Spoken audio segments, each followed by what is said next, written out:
Hello everyone, welcome to EduTap. So in today's JAF Foundation series, we'll be discussing the topic cash and its custody. तो bank के पास जब बहुत सारा cash है, उसे manage करने की रिस्पॉन्सिबिलिटी किसकी है, क्या रिस्पॉन्सिबिलिटीज हैं, उसके बारे में हम डिस्कस करेंगे। तो सबसे पहले जो कैश का कस्टडी है, चाहे स्मॉल कॉइन्स हैं, जितना हो सके कैश को और कॉइन्स को स्ट्रॉन्ग रूम में रखना है in the joint custody of the head cashier and the manager. अब मैनेजर की रिस्पॉन्सिबिलिटी है इस चीज का ध्यान रखना कि जो डेजिग्नेटेड स्टाफ है वही कैश ट्रांजैक्शंस को हैंडल करेगा, कोई और उन्हें हैंडल नहीं कर सकता है। और जो स्ट्रॉन्ग रूम है, जो सेफ होता है, उसकी मैनेजमेंट भी डुअल कस्टडी में है। हेड कैशियर है या कैश ऑफिसर है या मैनेजर है, वही स्ट्रॉन्ग रूम की डुअल कस्टडी रखेंगे, उसे मैनेज करेंगे।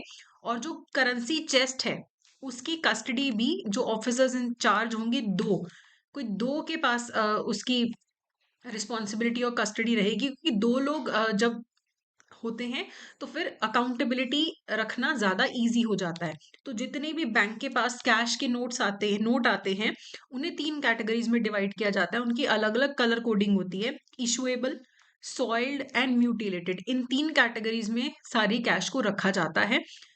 क्लोजिंग से पहले, हर रोज क्लोजिंग से पहले बंडल्स को चेक किया जाता है जो वॉल्ट में है, और उन्हें जो रिजर्व कैश रजिस्टर है उसके साथ क्रॉस वेरीफाई किया जाता है कि क्या सेम है।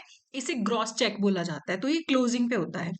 अब मान लो आपने जब कैश को कैलकुलेट किया, तो या तो कई बार शॉर्टेज हो जाती है कि आपके रजिस्टर के हिसाब से तो 10 लाख होना चाहिए था, लेकिन 10,000 एक्स्ट्रा है या 10,000 कम है।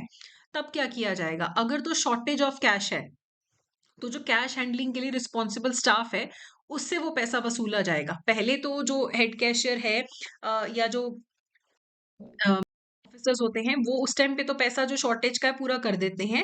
तो जैसे हेड कैशियर ने पहले पैसे पूरे कर दिए, लेकिन वो पैसा अल्टीमेटली जो पर्सन रिस्पॉन्सिबल है उससे ले लिया जाता है।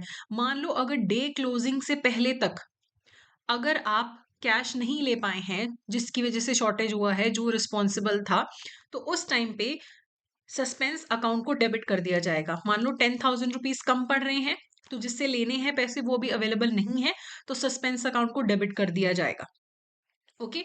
एंड अगर मान लीजिए पैसा एक्स्ट्रा है, कि हमारे बैलेंस के हिसाब से तो 10 लाख होना चाहिए था, लेकिन अवेलेबल कितना है? 10,20,000 रुपीज। तो जो एक्स्ट्रा 20,000 रुपीज है वो सन्ड्री डिपॉजिट अकाउंट में जाएगा। ओके। उसके बाद बात करते हैं कैश रेमिटेंसेस की। तो ऑथराइज्ड एम्प्लॉयज होने चाहिए हैं, जो ट्रांसपोर्टेशन के मेथड्स हैं वो सिक्योर होने चाहिए कैश को लेके। एंड जितने भी रेमिटेंसेस हैं उनके लिए एक रजिस्टर मेंटेन किया जाता है। एटीएम्स में कैश रिप्लेनिशमेंट को लेके भी बहुत स्ट्रिक्ट पॉलिसीज होती हैं, क्योंकि अगर एटीएम्स में कैश नहीं है तो पेनल्टीज लग सकती हैं बैंक्स के ऊपर। तो पूरा प्रोसीजर डिफाइंड है कि कैश कैसे रिप्लेनिश होगा, क्या सिक्योरिटी मेजर्स होंगे। जो भी कैश रिप्लेनिशमेंट में स्टाफ इन्वॉल्व है, स्टाफ की स्क्रीनिंग होनी चाहिए। हर ट्रांजैक्शन को रिकॉर्ड करना जरूरी है, और रिकंसिलेशन होता है। कई बार जो कैश का मैनेजमेंट है वो आउटसोर्स कर दिया जाता है। एटीएम्स में जो कैश रिप्लेनिशमेंट होता है, जो कैश मैनेजमेंट है, वो आउटसोर्स कर देते हैं किसी और को। तो जब भी आप किसी थर्ड पार्टी को भी अलाउ करते हैं अपने कैश को मैनेज करना, तो जो रिकंसिलेशन है वो T+3 बेसिस पे होना जरूरी है। इतने में कैश जो रिप्लेनिशमेंट है वो होगा ही होगा। ठीक है। अब जो इंश्योरेंस है, जितना भी पैसा ट्रांजिट में होता है, जो भी कैश सेफ में होता है, वो अंडर ब्लैंकेट इंश्योरेंस पॉलिसी आपका जो कवर्ड होगा। जितना भी कैश है, चाहे ट्रांजिट में चाहे सेफ में है, वो सारा ब्लैंकेट इंश्योरेंस पॉलिसी के अंडर कवर्ड रहता है। ओके। और जो आपका ट्रांजिट में कभी भी पैसा होगा, चोरी का डर होता है, लॉस का डर होता है, तो आपका इंश्योरेंस से लॉस जो है वो कवर हो जाएगा। और जब भी कैश रिप्लेनिशमेंट होगा कहीं पे भी, तो एटलीस्ट 2 इंडिविजुअल्स अवेलेबल होने चाहिए वहां पे, जो उसे पूरा ओवरसी करेंगे। इससे क्या होगा? सिक्योरिटी ज्यादा हो जाती है।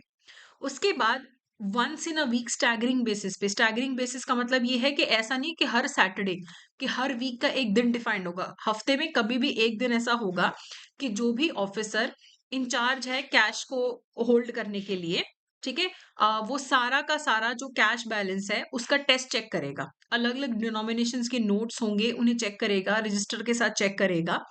ठीक है।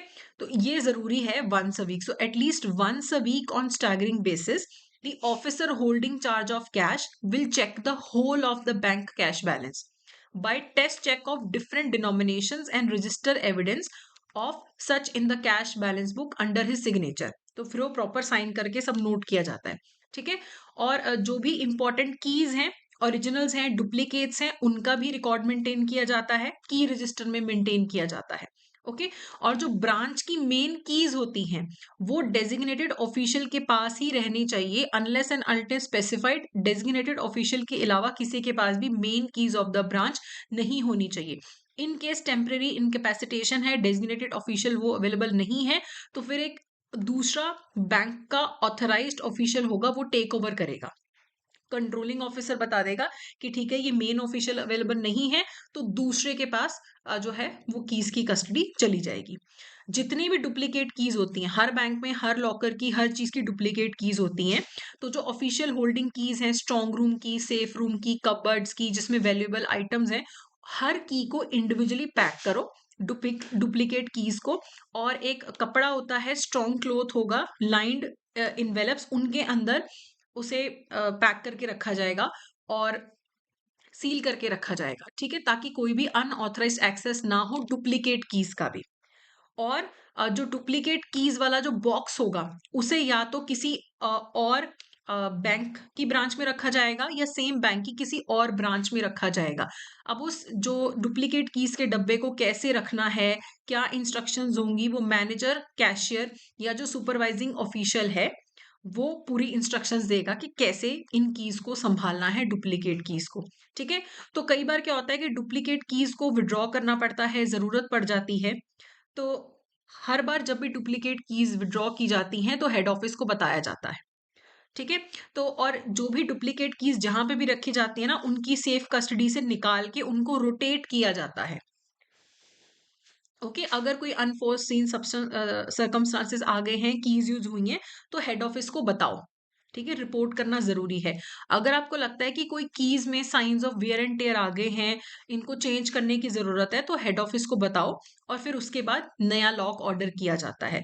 अगर कहीं पे भी कोई भी कीज का रिपेयर होना है, लॉकर रूम, स्ट्रॉन्ग रूम, कहीं पे भी, तो हम हमेशा हेड ऑफिस का परमिशन लेना जरूरी है, ठीक है। और जब भी कोई भी रिपेयर्स होंगे वो पर्सनल सुपरविजन के अंडर होंगे, manager, cash officer, head cashier या फिर कैशियर, ठीक है। वो पर्सनल सुपरविजन करेंगे, जिनके जॉइंट कंट्रोल में होता है ना स्ट्रॉन्ग रूम, सेफ रूम, उन्हीं के सुपरविजन के अंडर फिर ये सारा जो रिपेयर का काम होगा वो होगा, ठीक है। अब इससे रिलेटेड एमसीक्यूज करने से पहले I would like to inform you कि हमारा जो मास्टर कोर्स है वो आप परचेज कर सकते हैं 85% ऑफ पे, जैब 85 कोड यूज करके। तो जैब 85 कोड आप यूज करके ये ऑफर अवेल कर सकते हैं। इसमें आपको रिकॉर्डेड क्लासेस मिलेंगी, एमसीक्यूज भी मिलेंगे और फुल लेंथ टेस्ट भी मिलेंगे। ओके। उसके बाद how often should duplicate keys be rotated according to guidelines. जो डुप्लीकेट कीज हैं उनको कितने टाइम में रोटेट करना पड़ता है, once every 6 months, once every month, once every year, या फिर जब सीनियर मैनेजमेंट बोले। तो डुप्लीकेट कीज को हर साल रोटेट करना जरूरी है, सो वंस अ ईयर, सी यहाँ पे करेक्ट ऑप्शन है। What action should be taken if an official is unable to hand over original keys due to unforeseen circumstances? तो अगर official original keys hand over नहीं कर पाता है तो क्या हेड ऑफिस को बताया जाए, डुप्लीकेट कीज यूज कर लो बिना रिपोर्ट किए, या ऑफिशियल के वापस आने की वेट करोगे, वो छुट्टी पे गया हुआ आके वो चाबी दे देगा, या फिर किसी बाहर वाले चाबी वाले को बुलाया जाए। तो हमेशा हेड ऑफिस को रिपोर्ट करके ही, अगर आपको इवन डुप्लीकेट कीज भी यूज करनी है तो विदाउट रिपोर्टिंग नहीं करनी है, हेड ऑफिस को हमेशा बताना है। नेक्स्ट है, what is the purpose of dual control in cash replenishment. अब हर जगह डुअल कंट्रोल की क्या जरूरत है, एफिशिएंसी के लिए, कॉस्ट कम करने के लिए, सिक्योरिटी और एक्यूरेसी के लिए, या फिर कस्टमर का वेटिंग टाइम कम करने के लिए। तो हर जगह डुअल कंट्रोल होता है सिक्योरिटी और एक्यूरेसी मेंटेन करने के लिए। अब एक पर्सन के हाथ में ज्यादा पावर देने से अच्छा है कि दो एक दूसरे पे भी चेक रखेंगे वो, ठीक है। अगर एक कोई गलती करता है तो दूसरा पकड़ सकता है। तो सिक्योरिटी और एक्यूरेसी के लिए ये स्टेप लिया जाता है, ठीक है। उसके बाद है, how often does the reconciliation process typically occur in cases where ATM management is outsourced. तो अगर आपने अपना एटीएम का मैनेजमेंट आउटसोर्स कर दिया, कैश रिप्लेनिशमेंट आपने आउटसोर्स कर दिया, तो रिकंसिलेशन कब होगा, डेली, वीकली, मंथली या फिर T+3 बेसिस पे। तो T+3 बेसिस पे ये होता है, तो डी यहाँ पे करेक्ट आंसर है। तो ये था हमारा आज का सेशन। अगर आपको ये सेशन यूजफुल लगा है तो please go ahead and subscribe to our YouTube channel. और आपको इसका जो पीडीएफ है हमारे टेलीग्राम चैनल पे मिल जाएगा, जिसका लिंक डिस्क्रिप्शन में अवेलेबल है। So that's it for today. Thank you so